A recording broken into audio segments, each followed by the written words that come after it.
Hello and welcome to episode 47 of the Championship Rounds podcast.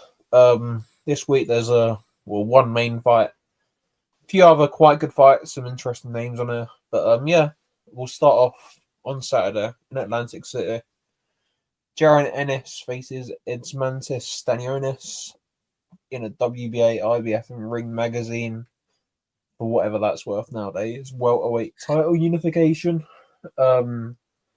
Brilliant fight between two undefeated guys, and I still think there's question marks over both of them, really. So yeah, it's a really, really good fight.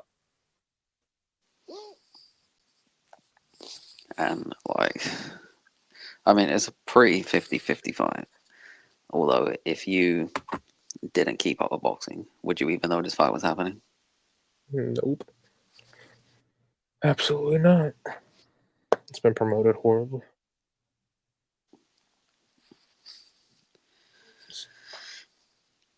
That's just... That's like pause and parcel with a matchroom. It's true. Pretty common. Does anybody know about any fight on the zone? For being honest, it's a negative way to start the episode, but yeah, it's on the zone. Is what it is. It's a the zone fight. It's a great fight. Genuinely a really, really, really good fight. It's pretty 50-50. I don't know if people's predictions will be 50-50, but it's pretty 50-50 on paper.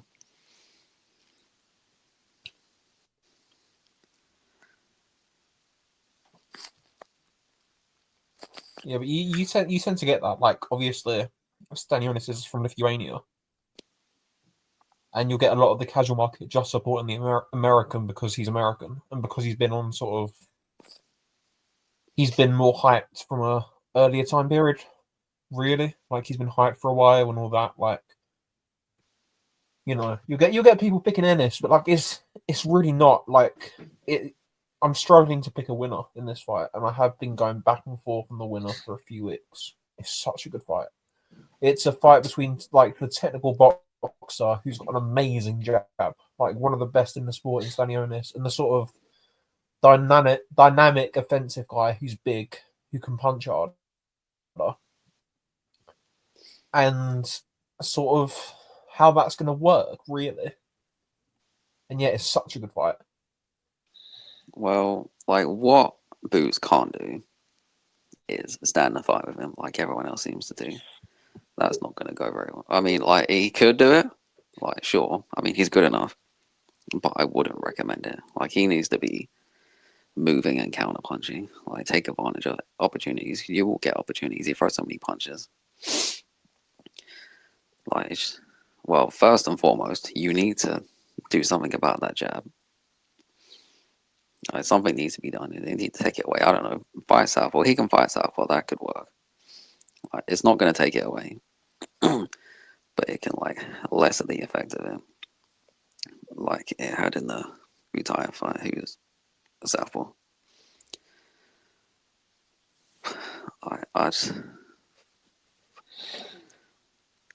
It is a hard fight to predict, but I got my guy. I got somewhat of an idea what I think will happen.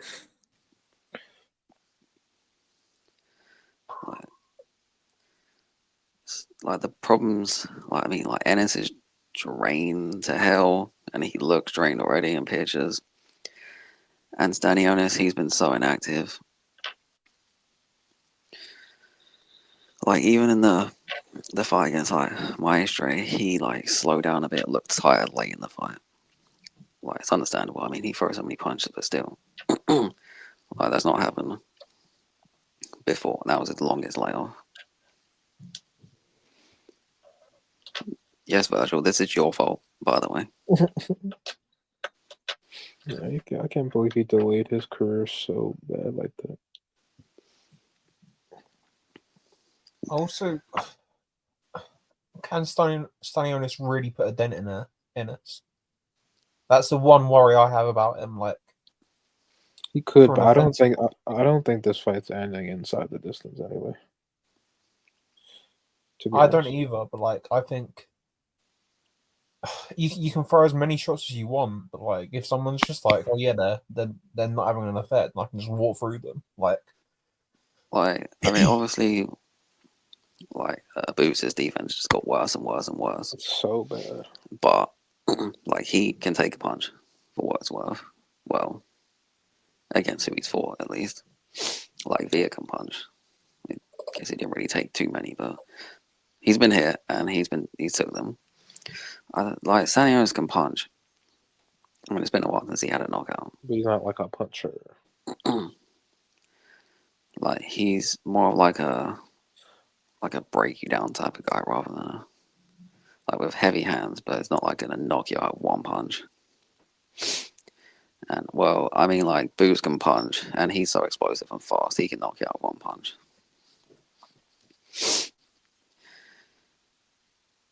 Oh, like Pressure Fire versus a versatile, athletic freak who can do pretty much anything he wants in the ring. Like there's advantages, disadvantages, there's holes to take for both guys. I don't know, like I think Boots kind of gets lazy in the ring. Like he's so good. Like it'll just make him look bad because he's so good. He thinks he can do whatever he wants. He thinks he'll just dominate people easily. I think he's too cocky in fights. And he pays for it, like in his last fight. He's getting hit all over the ring by someone he shouldn't even had a rematch with. Like, Yeah, so I get that, like, sure, you showboat in it helps you get in a rhythm like he was doing against Roman Villa, which worked. But, like, you're going to be showboating against a guy who's just going to stick a jab. And that jab, like, it just comes. It's not a regular jab. Yeah, and it just comes from the high guard. There's, like, no telling it. He throws it basically similar to Canelo. Speaking of Canelo, if Canelo had better stamina and could throw more punches and had faster feet and a lot worse defense, that's Stanionis. Well, the reformed Canelo, the super middleweight Canelo before he decided to get washed and become not great.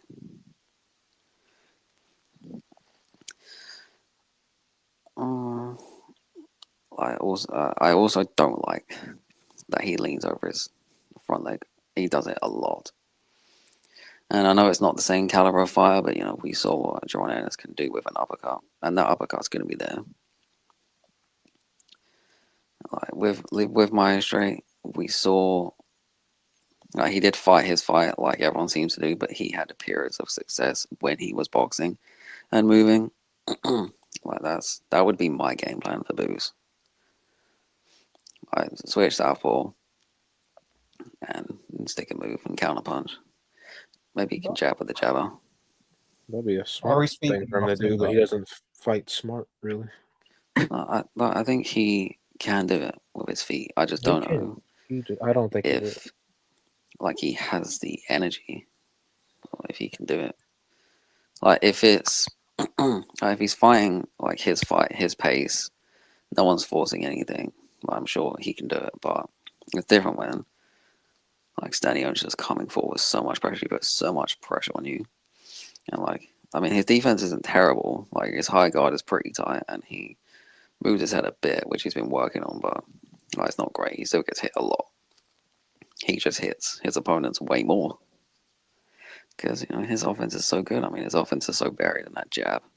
That jab, man. That jab, so good. Best punch in boxing. And no one can defend it. Yeah. Well, I think Boots can defend it, but he's just lazy. His head movement. You can defend one. You can defend two. Yeah. But when it gets to like it's tripled, quadrupled, like can he defend all of them? That's the thing I have in my head. Like I don't know. And Ennis is like, to me, he's been getting away with a lot because he's been so much more athletic and so much bigger than a lot of the guys he's been fighting, and like they're not at his level technically. And I think there's even with like everything came out in that Chikadze rematch, like that I'd been seeing for a while, really. Like his feet aren't the greatest. He gets lazy defensively. Like there's mistakes in him. If he's fit and firing and he's concentrating and he's doing everything correctly and not actually like you said, he likes the showboat, he likes to do all this. Like if he sticks to a relatively basic game plan, like he's extremely good. But like, man, he does like to sort of get off of that at times. Like, and I don't like him doing that. I don't think it's really a good thing for him to be doing. Really, like, just stick to what made you this like high quality prospect in the first place, man. Like, if he fights like he did against Chikadze the second time, he's getting beat. Yeah, even if he like fights like Stanionis' fight and sits up close to him, like I think he can do that, and I think he can win it. He just needs to be smart with doing it, and all the stupid way he fights.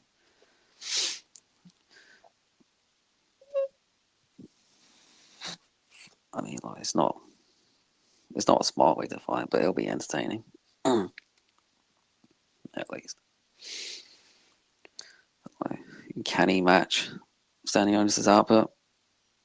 I don't know.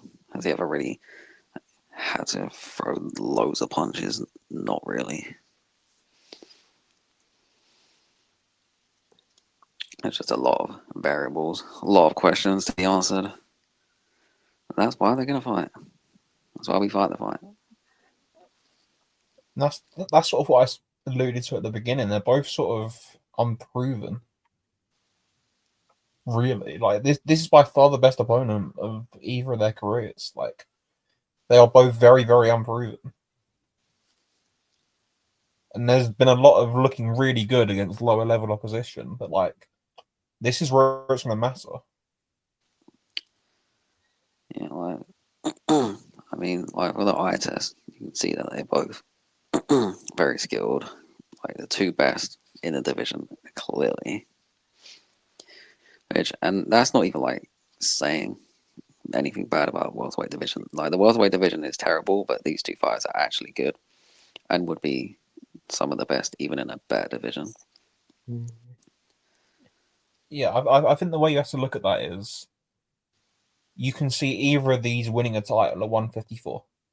Yeah, at the very least, like being very competitive. Whereas you look at Norman and Barrios and people like that, you just can't. Or anyone else. Literally nobody else. Yeah. Well, I don't know. I just kind of like. I just feel like this is the fight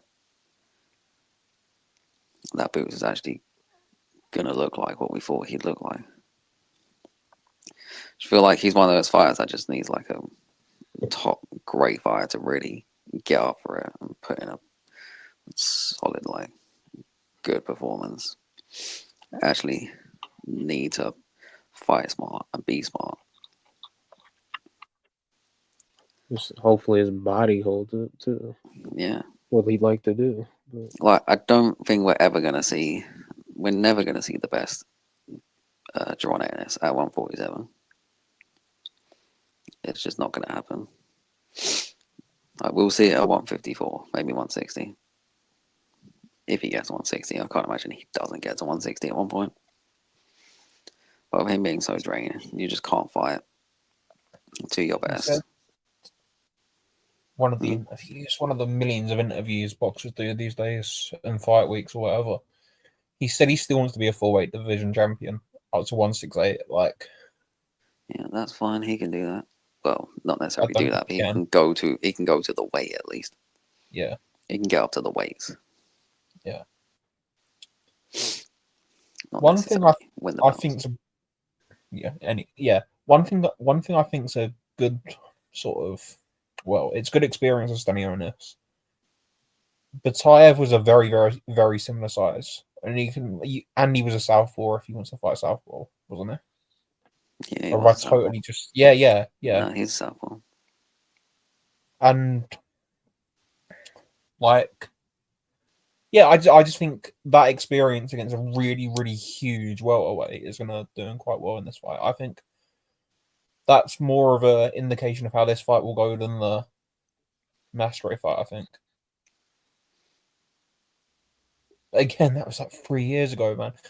Stanionis, man, a combination of Virgil Ortiz and PBC just being a mess. Like, has had such a poor sort of period.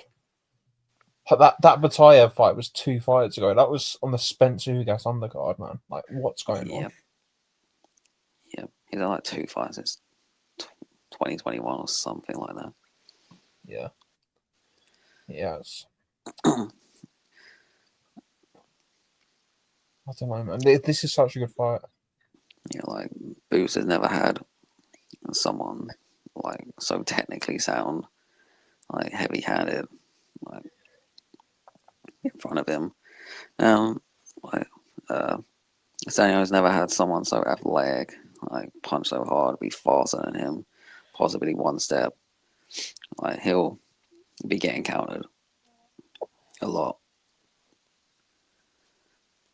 Like, is that gonna drop his output? Like, will he get encounters? He's not gonna be getting countered with just anything. They're gonna be like hard punches, probably uppercuts, and they'll probably hurt you as well.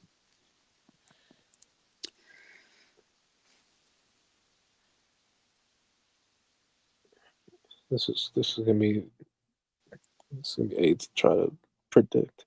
Like you can't confidently predict the fight.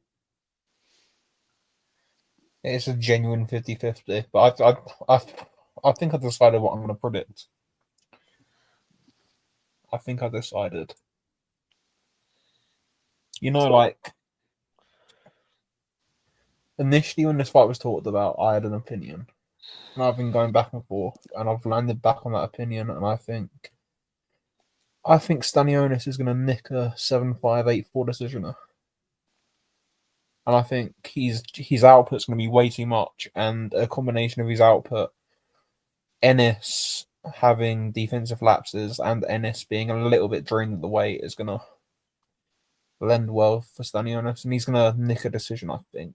I'm not confident in that at all, but that's just, Stanionis competitive decision.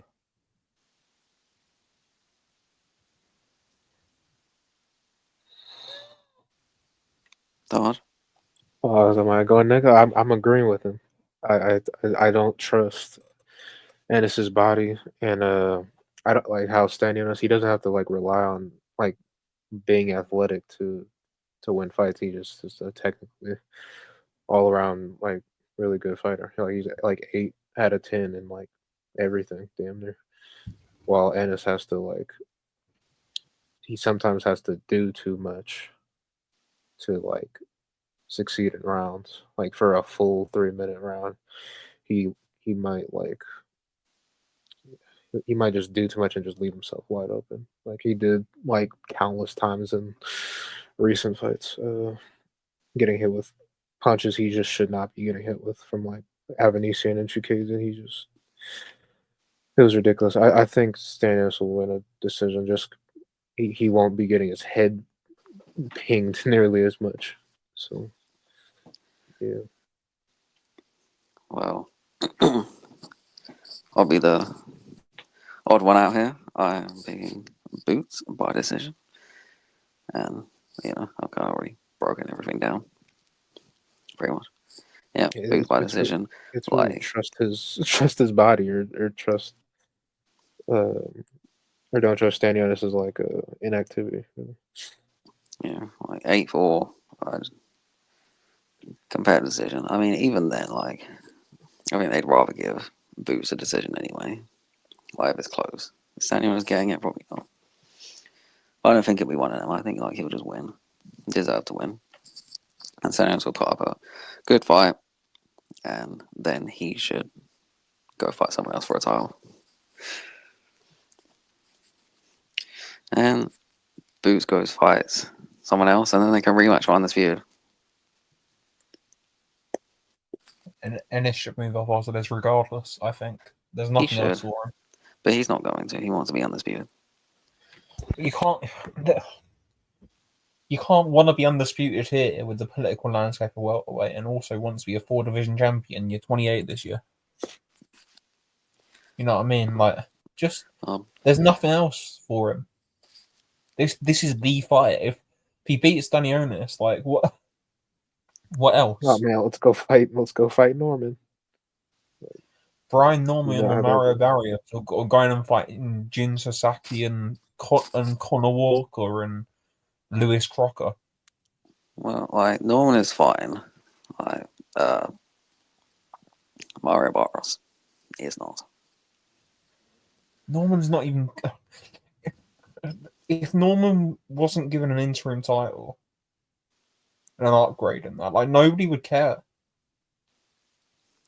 Like he's not fine. brilliant. I mean, both of these guys here are upgraded champions. No, but I hate it. That's not the point I'm making. I'm saying like I know. No one cares. These two are clearly good. They're world championship level. I don't think Brian Norman is world championship level. The guy was getting dropped by Boca Chica like a year ago. Like I don't think he's that good. I don't like. There's nothing else for Jaron Ennis here. I'll hold that for a second. There is something else for him. If he wants to stay at welterweight, he should fight Devin Haney or Ryan Garcia, and if he doesn't fight either of those, he should move up after this fight, regardless. I don't like gimmick fights, so just move up. Get about. Devin Haney, undisputed champion 135, champion at 140. He's fine.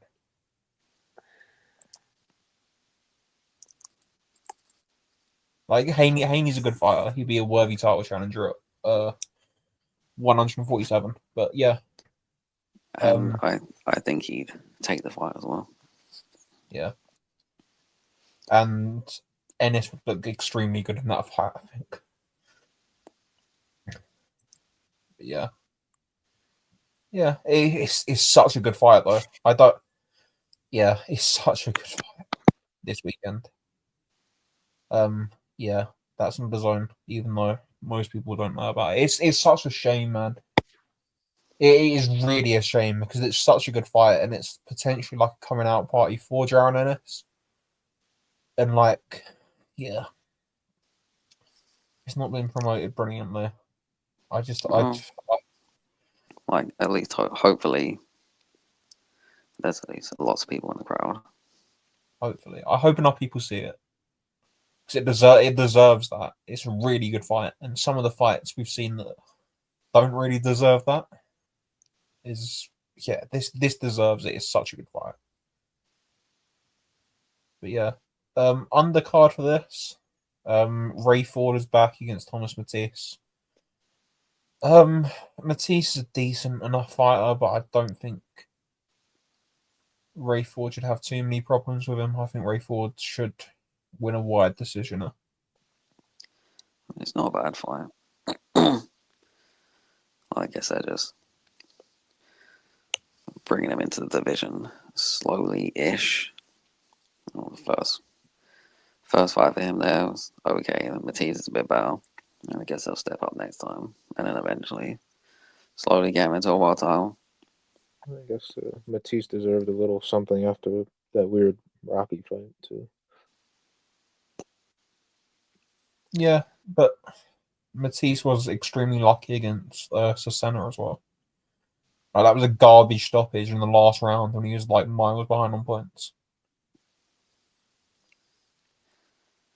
Yeah, I mean, like it's not going to be the greatest fight. Matisse is going to try and stick a move, and then we'll see what Raymond Ford can do with that. I mean, he should look pretty good in this fight. As I keep saying, he's the best fighter at 130. I don't think so. Yeah. Telling you. No, man. I really don't think so. It will come to fruition. Edward Vasquez is about. Okay. But I don't know. He'll win a world title for, but I don't think he's the best there. I think he can be though. Like he's one of the top guys, I think. But I worry about his. I worry about his head movement, and I worry that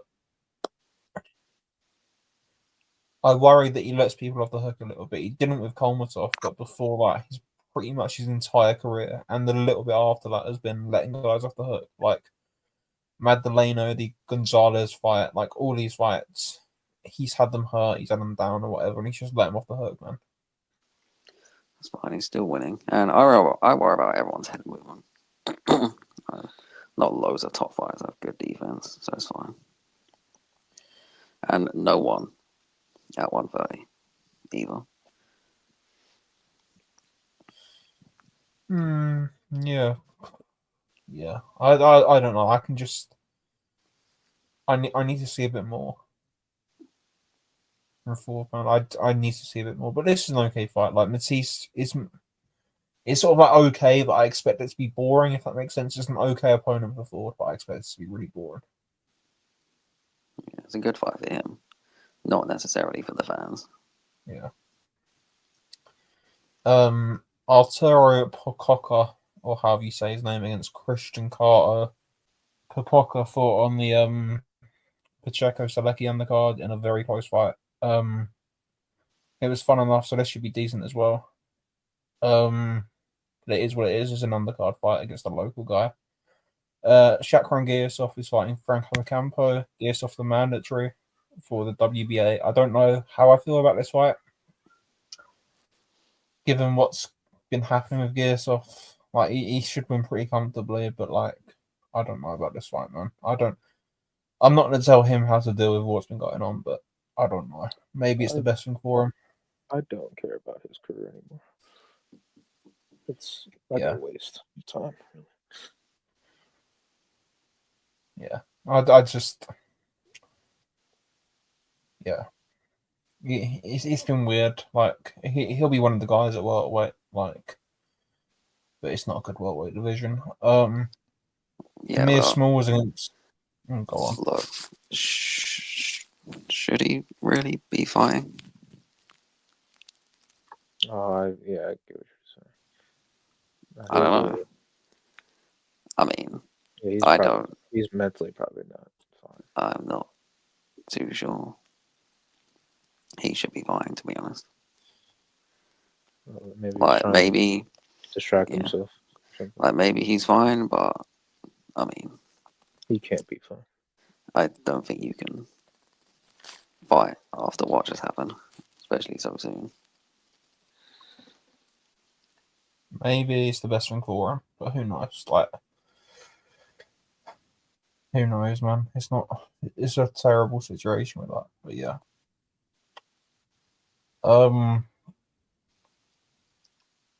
Samir Smalls is fighting El Bascom. That looks like a decent fight on paper. I've seen neither of them, but based on records, it looks okay. Zachary Moses is back, extremely talented fighter.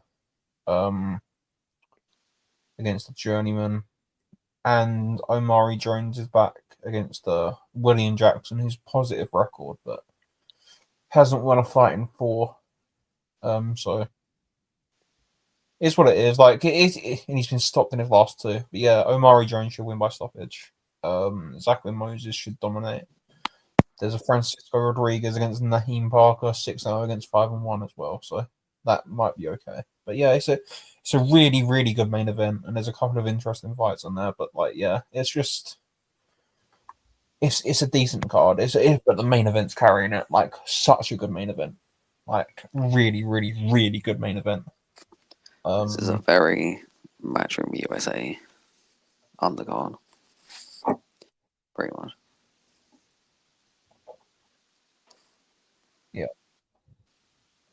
Yeah, a load of local guys, and then a couple of prospects there. Okay, not brilliant though. Over to Pro Box on Saturday in Hanover, Maryland, wherever that is. Jordan White is fighting Jose Matias Romero at super featherweight. pretty evenly matched fight, but yeah, Romero got stopped by Rebasi Ramirez a couple of years ago. Done nothing since. Lost to Michelle Rivera. Lost to Isaac Cruz. Yeah, it's an okay fight. He actually beat Rene Tellez Jaron, which is a good win. But it should be a pretty fun fight. Jordan White. It's just pro box, man. It's a typical pro box fight. They're both at that type of level.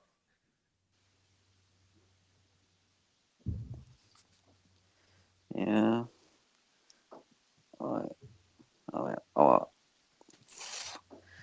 I see some people saying that Pro Box cards haven't been as good since they've moved to Saturdays.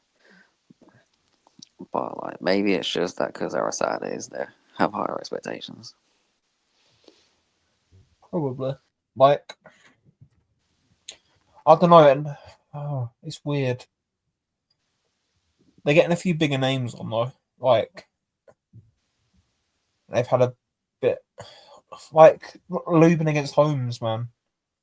Mastro against Flaus fell off. You had Rackham with an undercard. Like they've been fine, man. They've been good. The cards have been better, but the fights have been worse. It's like there's no there hasn't been a great fight off Pro Box this year. Yeah. It's like maybe these fighters they were fighting harder to get back on weekend shows instead of midweek, but now they're on weekend shows. Like, oh, that was fair enough. My Saturday fight now. But on this card, I like William Foster the third versus Brandon Benitez. That's a good fight. Yep. Another guy that got stopped by him, Rebasi. That's a bad knockout as well. But yeah, that's a good fight. William Foster's a weird one, man. He had that win against who did he beat? De Los Santos, was it? Yeah, De Los Santos, and hasn't really done much since. Like, was very disappointing against Henry LeBron, I thought. And then Edson Garcia lost to pretty wide as well. Like, it's just disappointing.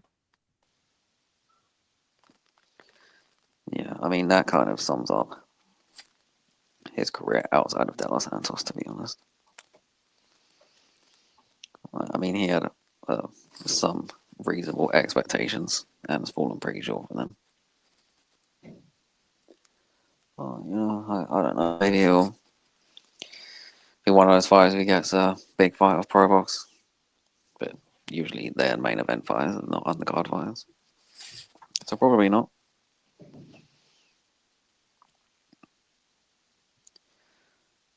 I mean, like, if there was any division to get an opportunity, then 130 is probably it. I mean, there's a lot of fights there for guys that are not like great fighters or champions. Yeah. Like, you said about like a matchroom undercard. Yeah. William Foster III against Ray Ford is a very matchroom undercard fight. Yeah, I mean, that's fine. It seems to be how they want to match Ray Ford at the moment. I mean, that would fit the bill. Obviously, he has to win this fight first. Yeah. And then there's a heavyweight fight between Stefan Straw and Rafael. I can't pronounce the Nigerian name, but I know who he is. He got iced by Makhmedov. That should be fun because they're both limited and both can punch. It's heavyweight, so it's either going to be terrible or it's going to be very fun. It's gonna be both. It's gonna be terribly bad, but maybe good. Yeah, Look, heavyweights. Heavyweight's terrible outside of a handful of fighters, but I guess it can be fun. Yeah, like it's going to be low level, but it's like, what type of low level? Are they just going to be swinging for the fences and taking huge shots, or are they going to be clinching and falling over each other? Like, it's that type of thing. I hope it's...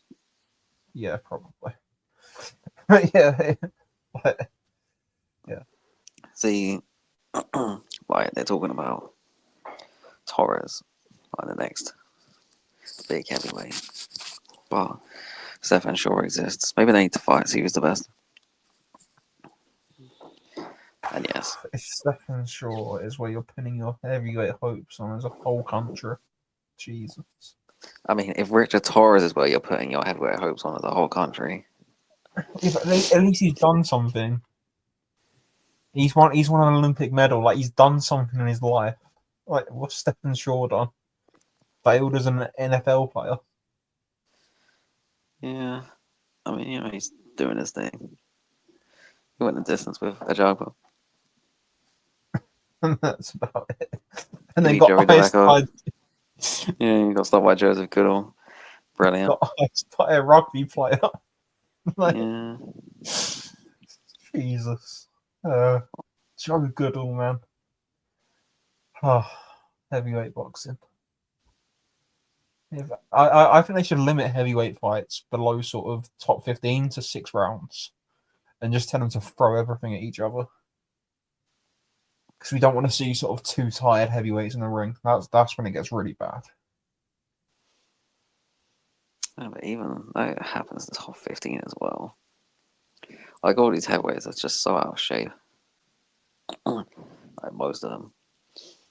Like a lot of these heavyweights who are like 260 pounds, they'd be like 220 if they were in shape.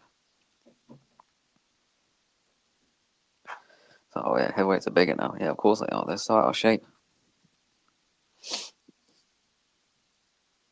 Yeah. And anyway, yeah, there's a Jordan Roach, Lamont's brothers are not on the card, and there's probably a couple of other decent fights. But yeah, we're not gonna go through them. But there'll probably be something on there. Moving to Thursday, tomorrow on ESPN, there's an Eye of the Tiger show. Not huge amounts on here in terms of competitive fights, but Dimitri Asanyel is fighting Francisco Patera. That's a good fight over 10 rounds at lightweight. Asanyel was a ridiculous amateur. Just spend like 2 minutes looking down his amateur page on BoxRec and just look at the names that he beat. Like, it's just ridiculous. Like Andy Cruz, Akhmadliev, Lazar Alvarez. Like, it's just ridiculous. There's so many names. Albert Bagaziev, Sait Bakulu. Like, there's so many names down there on his amateur record. That he was such a good amateur. Like Hector Luis Garcia. Like even like it's just ridiculous. He was one of the top level amateurs for a few years. Like, and he's fighting Francisco Patera. Good step up as the main event. We'll get him a good ranking. And yeah, I expect Asanyel to win a decision there. But it's a good little fight. Yeah, before we talk about the fights, we have to shout out Eye of the Tiger because they followed our Twitter account. Oh, that's nice. They did. That's I don't know when, but they did follow us. All right. Yeah, I mean that's good. That's some good matchmaking, I think. Yeah. And they got the John Orobio. He's a good prospect on the card as well. Yeah, like they need to give him some rounds though. It's not his fault. The guy He's killing everyone. The guy is fighting Sebastian Ezekiel Aguirre. I don't know if any of you remember it. He fought. Was it Christopher Guerrero? It was one of the Mexican prospects that I, the Tiger, have. It was Luis Santana in an 8-rounder. He dropped Santana twice in the first round, and then got dropped himself in the first round. Yeah. I don't know if you remember that fight. Yeah, I remember that. That was crazy. Yeah. It was like crazy first 2 rounds. Like, just both went down twice in the first 2 rounds, and then it just nothing happened after that, and he lost on points. But yeah, it should be interesting. Alexander Gaumont's fun. He's a life and death merchant. He's not brilliant. Christopher Guerrero's okay. Moreno Fendero, top amateur, medal at the Worlds. He'll knock someone out. He's a super middleweight southpaw. And then 2 really interesting debuts. Go muscle on. bound. Sorry. Dude. I was like, Fendero's that muscle bound dude who throws 100% punches every single fight. Yeah. Yeah. The Southpaw and Billy, basically. He's gonna get chins soon. Yeah. But it'll be fun. He's really fun. Like, he is what he is. He's fun. But yeah, two interesting debuts on. Wyatt Sanford won bronze in Paris. He's a really interesting amateur. Turning pro. Actually a Canadian, which is it's rare on either Tiger cards that you actually get a Canadian fight in. But yeah, he's been around the top level of the amateur game for years. Even though I thought he pretty clearly lost to Rustin Adelayev in Paris, but it is what it is. He's a top level amateur and one that most people won't have seen. An Armenian turning over. Eric Israelian. He's so good. I watched him. He won the same youth worlds that Moses Atama won in Spain. And he was knocking loads of kids out, and he's so good. He is going to be such a good pro. I really, really, really think he's going to be really good. He's like in with an 0-1 guy on debut. It is what it is, but he's definitely going to keep an eye on. He's a really good. He's like a really top level prospect if they match him right. But anyway, moving on to Friday in Cuba, the first boxing in Cuba in however many decades. 1962, I think it is the first professional card there since 1962. Aegon Sports are putting it on. Cuba are finally letting their guys out. So naturally, we'll start the preview with a Moroccan. Musa Ghulam is fighting Misael Vasquez for some sort of WBA belt. Musa Ghulam's a good fighter. Got robbed blind by El Nasmedov. And he's a pretty decent fighter. That's an okay fight. He'll win that fight pretty comfortably. But the ones we're looking forward to, really, Aristandi Alvarez is the best fighter on this show by a mile. Fighting Branier Vasquez Solid for a WBA. All these fights are for WBA belts because the WBA have to sanction everything. But man, Aristandi Alvarez is good. He's in that top tier of prospect for me. He is probably like top 5, 3 maybe. Top 2, and it's not 2. He's so good. He's so strong, and the way he's got such a pro style as well. Like in some of these IBA fights, like you see a lot of these guys close. He doesn't. Like he just beats everyone up. He's so strong, so big, and yeah, if he commits himself properly, which it looks like he's going to do, I don't know. There's a lot of guys who are going to be in trouble. See, like. The only thing I have with him is he's very strong, but I don't know if he punches all that hard. Someone like Sean Border, he's very strong, but he wasn't the biggest puncher. But I mean, you can't doubt his skill. I mean, his skill is there for everyone to see. Even in his pro fights, Olympic fights, IBA fights, it's there. You can't miss it. He's so strong. He's so I think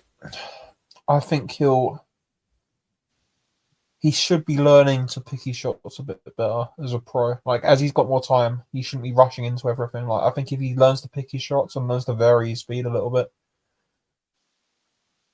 I think he'll be really, really good. There's a bit of development. He's only 24 though, which is a big positive because the other guys on this show, I think they're all in their 30s. I'm pretty sure. Apart from Ghulam, obviously, I think he's 29. But you've got Julio Cesar La Cruz against Dylan Prasovic in a WBA Bridgerweight eliminator. La Cruz is 35. Fantastic fighter, but he's 35. You know what I mean? you're not really going to do anything if you just start taking your career seriously at 35. Yeah, but he's fighting in a division. I guess it's easy to be fast tracked. Yeah. But he could get a title shot very soon. Yeah, he'll get. If he doesn't They'll lose. make that one next. Because he's fighting a bridgeweight division, man. But yeah, Prasovic is the guy that got knocked out in 3 rounds by Kohli. And now has turned into a journeyman.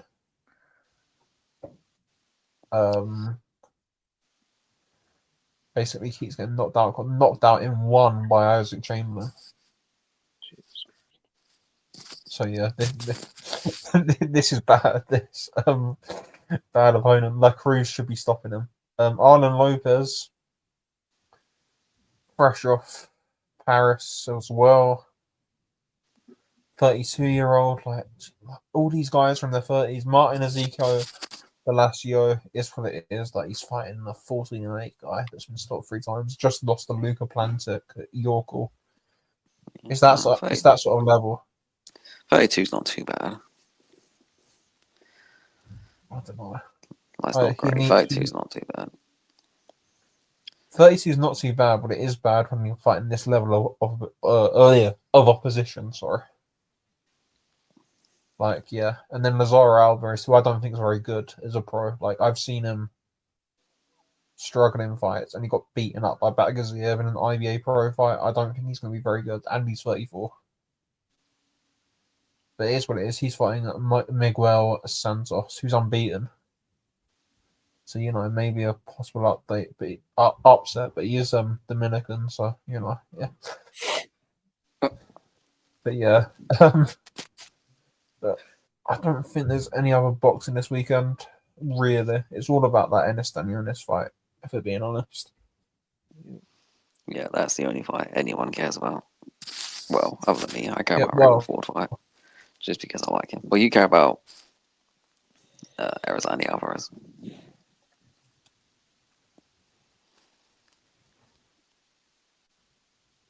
I love him.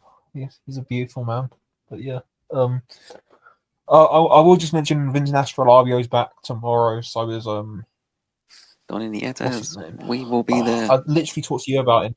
Donny Nietes. I was literally talking to you about him yesterday, and I forgot his name. And then saw Wrong with a size back this weekend as well in Japan. He might lose. Well, you can watch it on the 610. I don't know the YouTube channel, but it should be on there.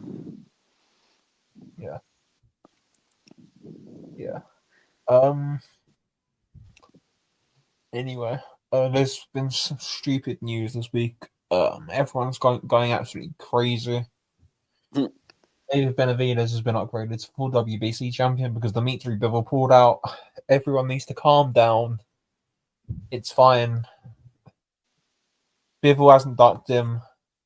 Benavidez isn't ducking anyone either. The WBC aren't horrible, disgusting, and all they are, but not for this. Yeah, just everyone needs to calm down. Yeah, that one was fine. There's a different fight with a blatant duck that's just nasty work. Yeah, but this one, that's fine. Look, I mean, like, Dimitri Bivol is fighting someone. He told everyone he's going to fight. That's the news. And they'll eventually fight anyways. Yeah, look, Bataviev can't wait. He's 40. His third fight. If it's gonna happen, it has to happen now. Benavidez, look, he's become a world champion, 2-division champion, and you know they can fight. He can fight the winner, which is going to be Bivol for undisputed. That's fine. Well, for 3 belts. Because the IBF's got in as well. That belt's probably going to get shaved off by the time they fight. Oh, you never know. And they'll have to unify with Michael Eifert. Like, it's just ridiculous. Yeah. But we'll get on to the other purse bid shenanigans. Diego Pacheco pulls out against Christian Billy for the second time. He pulled out the IBF purse bids. Now he's pulled out of the WBC purse bids. Like, I just don't get it. I don't get it. It's a very winnable fight for Pacheco. I'd probably pick Pacheco to win that fight. I just don't get it. It's like a Hitchens Matias situation. Like the dude who probably would be the favorite is just not gonna fight the dude. Like, I don't get it. I really don't. Either they're obviously not fighting each other. I just and now you're getting everyone. Oh well, Trevor McCumbee and all this. Like what? Like what? Yeah, that was the nasty. That was the nasty one because it's not like Pacheco's just not gonna fight anyone. He's got a fight lined up already, and it's someone that Caleb Plant stopped. So like, Caleb Plant just stoppages. Like, I just he's either a prospect and you're going to treat him like a prospect, or he's an actual contender and you're ducking. Like don't go around telling us he's ready for Canelo and he's going to get a Canelo fight when you won't even put him in with Christian and Billy, who's like the second or third best super middleweight. I just don't like. It's just annoying. And like I said, I think Pacheco would win that fight. I'm not so sure anymore. If he doesn't want to fight him, it might be a reason for it. He might think Billy would punch holes through him. So I don't think it's Pacheco. I think it's his management. Like, thing with Pacheco, like, and a lot of fighters, it's not them for the main. Like for a lot of it, like, Pacheco doesn't know what's going on, man. He's just chilling. He doesn't strike me as the most present guy in his career. He seems like a guy that's just going to turn up and train and take the fights that are in front of him. Like, I just think prospect thing. I feel like he's been a prospect for like 7 years. Yeah, but yeah, he turned over when he was like 18. He's been around this sort of level for a couple of years. Like, I just think he needs to do something. it is what it is, man. Stephen and Nelson and Trevor McCumbee isn't really doing it. You're not developing anything. Nelson was an okay opponent, but like, this is a massive step back from Nelson. Like, McCumbie's not good. Like, he's a big stiff idiot. All he's got is a punch. And like, I don't know, man. Caleb Plant, who's on the slide and wasn't some roadman killer to begin with. Yeah, he got dropped, but he got up and battered him. Like, if Pacheco is putting on a stinky performance here, like, I don't think it's going to be very good. Like, and I don't know, man. Like just fight somebody at that level, man, and don't. A lot of these teams where it's like this, where they're ducking fights when they don't think they're ready. Azim did it. Zepeda did it. Now Pacheco's doing it. They've been pushed too far too soon in the rankings. And then they get ordered to fight someone and they don't, and then it's like, well, you're just blatantly in a false position then. It's happened there. But yeah, it's unfortunate. I wanted to see the fight. I don't like the McCumbee fight. Like, it's just a poor fight, man. I don't know. I don't know, man. It is what it is. And yeah, one last bit of news. Jamie CKV has been ordered to rematch David Adelaide by the British board. So yeah, you've got another stink fest to look forward to there. Good. Brilliant. So yeah, I think that's about it. There's no other news, is there? Yeah, Edwin De Los Santos. De Los Santos. He doesn't want to fight Keyshawn. Like, I don't even know how much he knew about that, to be honest. Because he seemed to not even realize what the hell he was being paid for that fight. I think like his team just turned it down, and they told him like, yeah, they were offering you this, and he was like, oh, okay, that's not good. That's fine. But apparently he's not, and he was getting like way more. I don't know. Like he's coming back off injuries, so I guess like he's not the most active fighter ever. Not the best fight to come back into, but you know, it's a well-timed fight. Like, if he loses to Keyshawn, like no one's gonna say anything really bad. Like who cares? You're not meant to win. And you can go back into that mix, like rematch.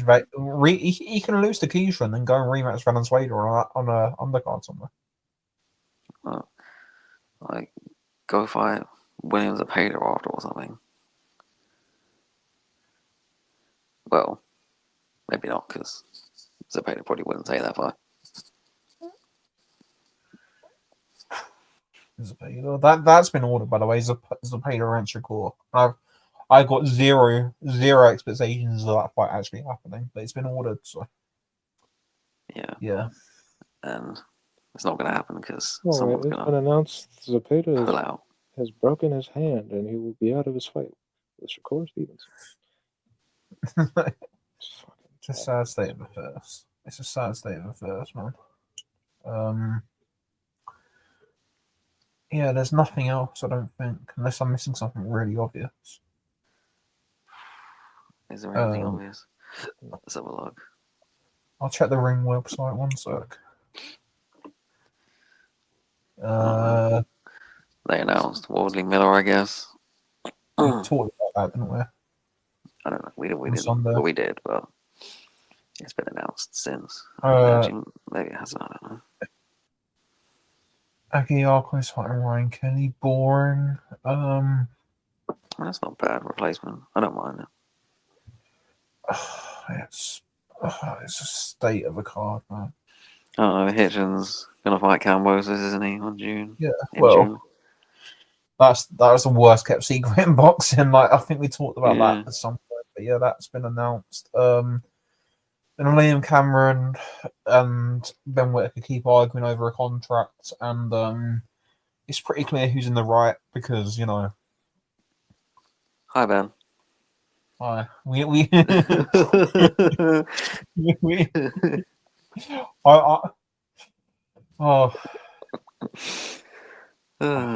wouldn't trust boxers' lawyers to write a bloody birthday card, let alone a bout contract. So, yeah, like they're useless. Hi Ben, love you Ben, and yeah, but that's about it. Yeah, it's all drama and everyone going crazy over purse bids and referees and stuff, and just focus on Stanionis Ennis because that's the best fight this weekend. It's one of the best fights in boxing, and I'm really looking forward to it. But yeah, that's that. I think. Thank you for listening to episode 47. Yeah, see you in episode 48.